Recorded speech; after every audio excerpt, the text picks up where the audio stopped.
మూడవదిగా మరి పాస్టర్ మరియమ్మ గారు ఉన్నారు. ప్యానెల్లో సేవ చేస్తున్నటువంటి పాస్టర్ గారు యోహాను సువార్త 2వ అధ్యాయము 1 నుంచి 11వ వచనాలు చదవవలసిందిగా ప్రభుపేట మనం చేస్తున్నాం.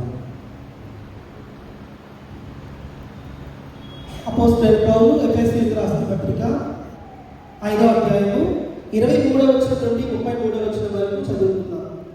క్రీస్తు సంఘమునకు శిరస్సై ఉన్నలాగున పురుషుడు భార్యకు శిరస్సై ఉన్నాడు. క్రీస్తే శరీరమునకు రక్షకుడై ఉన్నాడు. సంఘము క్రీస్తులకు లోబడినట్టుగా భార్యలు కూడా ప్రతి విషయంలోనూ తమ పురుషులకు లోబడవలెను. పురుషులారా, మీరును మీ భార్యలను ప్రేమించుడి.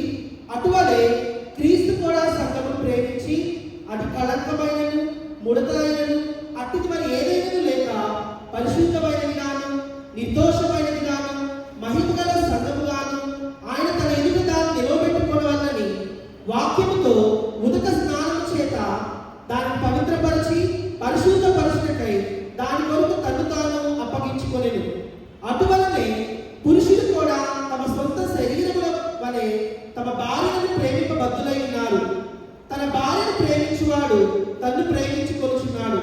తన శరీరమును ద్వేషించువాడు ఎవడూ లేడు గాని ప్రతి వాడును దానిని పోషించి సంరక్షించుకొనును. మనము క్రీస్తు శరీరములకు అవయములై ఉన్నాము కనుక అలాగే క్రీస్తు కూడా సంఘమును పోషించి సంరక్షించుచున్నాడు. ఈ హేతువు చేత పురుషుడు తన తండ్రిని తల్లిని విడిచి తన భార్యను హత్తుకొనును, వారిద్దరును ఏక శరీరమగుదురు. ఈ మర్మము గొప్పది. అయితే నేను క్రీస్తుని గురించి సంఘమును గురించి చెప్పుచున్నాను. మెట్టుకు మీలో ప్రతి పురుషుడును తనను వలె తన భార్యను ప్రేమింపవలెను. భార్య అయితే తన భర్త యందు భయం కలిగి ఉన్నట్లు చూచుకొనవలెను. దేవుని కొద్ది వాక్యము దీవించుగాక.